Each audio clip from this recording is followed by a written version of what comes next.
이제 이스라엘 백성들이 오랫동안 머물렀던 시내 광야에서 시내산 앞에서 이제 떠나서 가나안 땅을 향한 행군을 시작하는 그러한 상황이 다가왔습니다. 그럴 때 하나님께서는 물론 구름 기둥과 불 기둥으로 그들을 인도하시겠지만 또한 하나님께서는 은혜를 허락해 주셨습니다. 바로 그것은 이스라엘 백성들로 하여금 하나님의 뜻을 알 수 있고 또한 그 뜻에 따라 움직일 수 있도록 나팔을 불어서 은나팔을 허락해 주셨다라는 것이죠.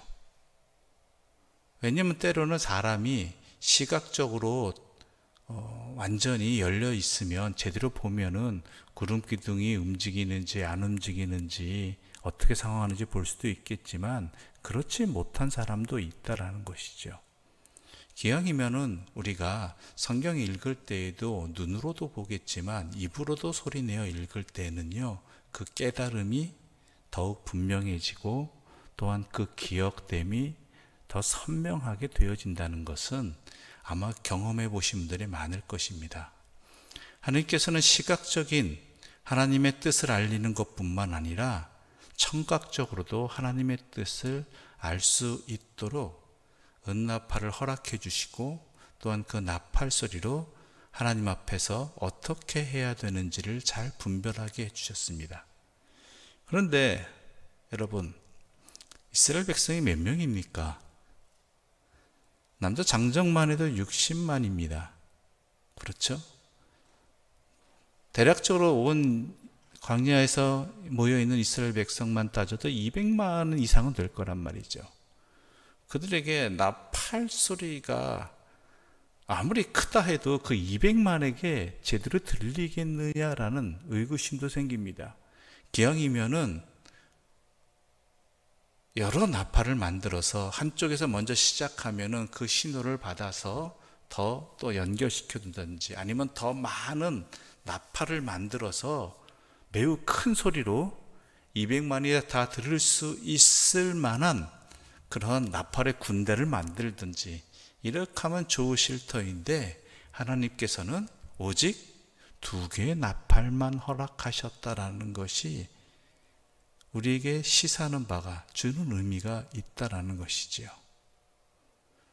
이 2개의 나팔 소리가 아무리 크다 할지라도 200만이 넘는 사람들이 집중해서 들어야 되는 것들은 그 뜻에 따라서 움직여야 할 때는요, 평상시 어때야 되는가가 우리는 생각해 보아야 됩니다.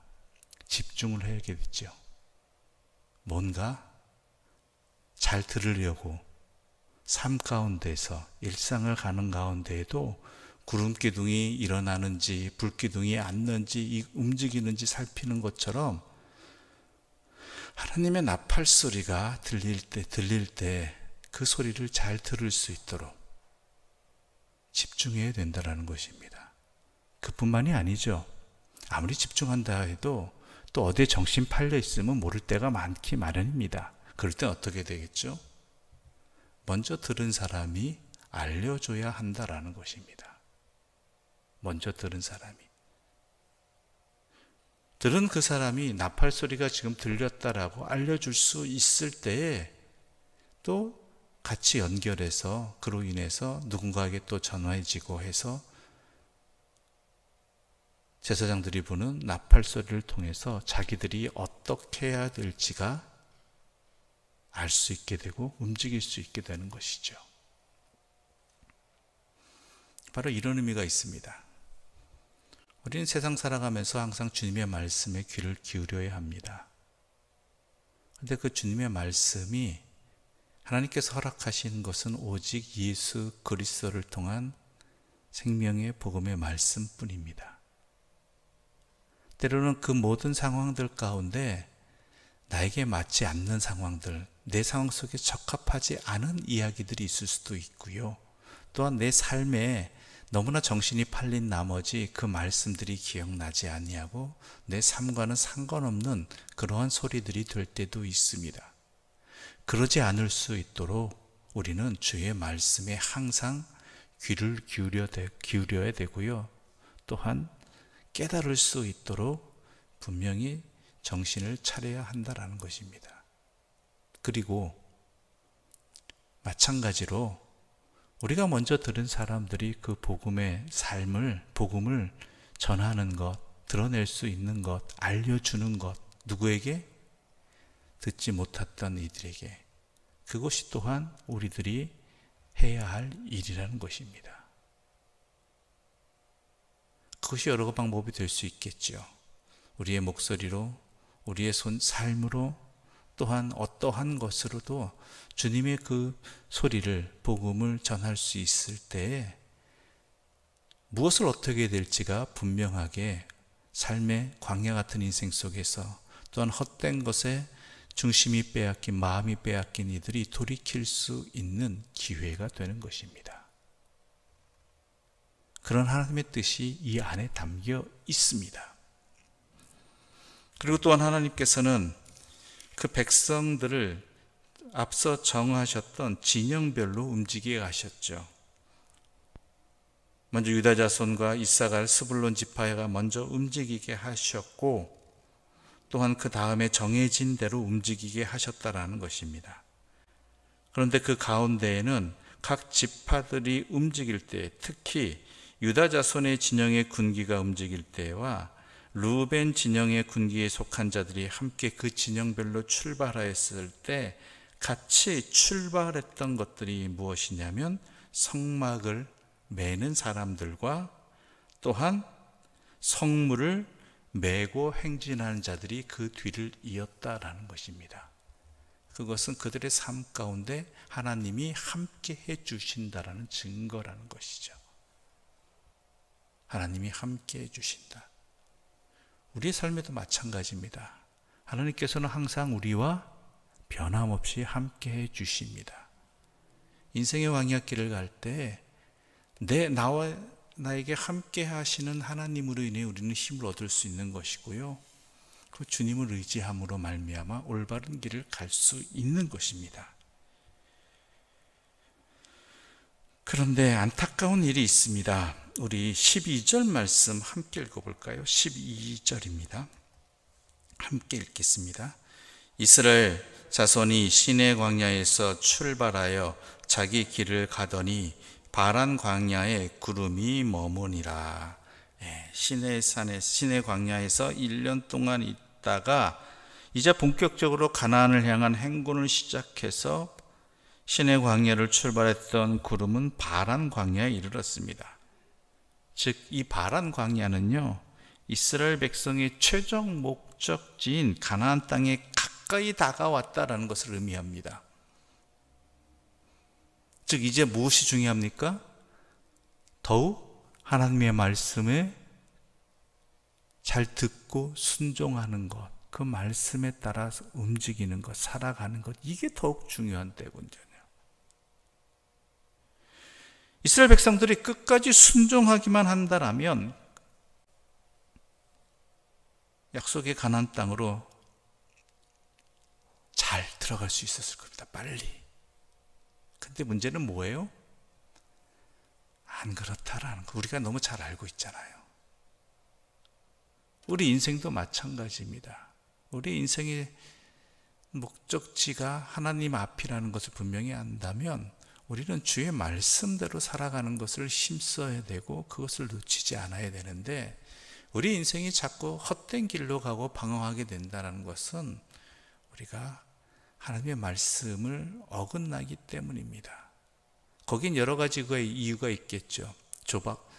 어떻게 보면 빨리 가고 싶은, 빨리 해결하고 싶은 마음, 또한 뭔지 모를 두려움, 근심, 이 모든 것들의 원인은 하나입니다.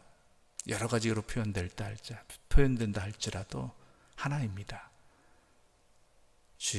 하나님을 믿는 믿음이 흔들렸기 때문이라는 것이죠.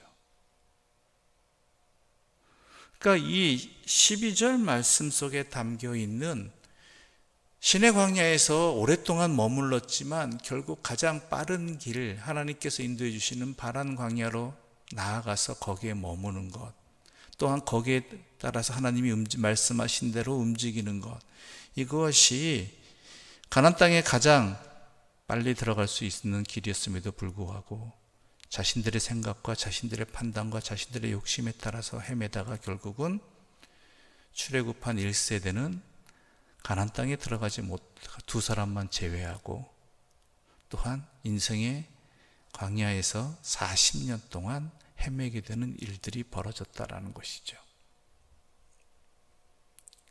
혹자들은 이렇게 생각할 것입니다. 왜 시내산 앞에서 1년 동안이나 머물렀을까? 그렇죠? 그 1년 동안 갔으면 여러분도 들으셨겠지만 그 출애굽해서 가나안까지 들어가는데 그 거리가요 1년에 들어가는 거 너무나 당연한 일이고 그 이전에도 훨씬 빨리 들어갈 수 있는 길이에요. 그럼에도 불구하고 하나님께서는 1년이라는 시간을 1년여의 시간을 시내 광야에서 이스라엘 백성들을 붙들어 놓으셨다라는 것이죠. 왜요? 하나님 말씀을 알게 하시고 듣게 하시고 깨닫게 해주시고 그 말씀대로 살아야 함을 가르쳐 주시기 때문입니다. 그게 가장 빠른 길이기 때문입니다. 그게 가장 안전한 길이기 때문입니다. 그게 가장 확실한 것이기 때문입니다. 그렇지 않으면 가나안 땅에 가기도 전에 실족하거나 가나안 땅에 빨리 들어간다 할지라도 어떻게 돼요? 이방 민족에 의해서 망하게 된다는 것이죠. 하나님이 우리를 멈추게 하실 때나 기다리게 하실 때나 우리의 생각에는 이렇게 돼야 되고 이 순간에 빨리 일어나야 되는데 왜 이렇게 나에게 더디 응답을 주시나 또 나를 왜 이렇게 돌아가게 하시나라는 생각이 들 때가 있습니다. 그것은 하나님께서 우리로 하여금 가장 좋은 길로 인도하시고 우리가 또한 그 다음 길을 걸어갈 때에 그 모든 길에서 하나님의 백성으로 제대로 살아갈 수 있는 말씀과 그 말씀에 따라 살아갈 수 있는 힘을 주시기 위해서라는 연단하는 과정이라는 것을 우리는 잊지 말아야 한다는 것입니다.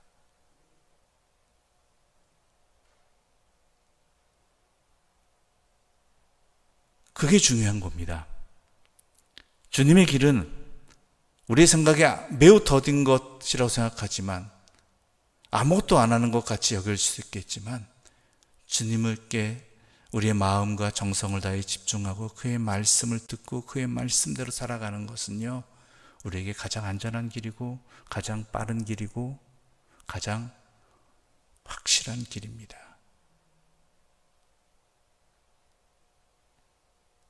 그것을 믿느냐라는 것입니다. 하나님을 믿느냐라는 것이죠. 여러 가지 조급한 마음이 들 것입니다. 특히 어렵고 힘들 때에는 광야 같은 상황 속을 겪다 보면 배고프면 목마르면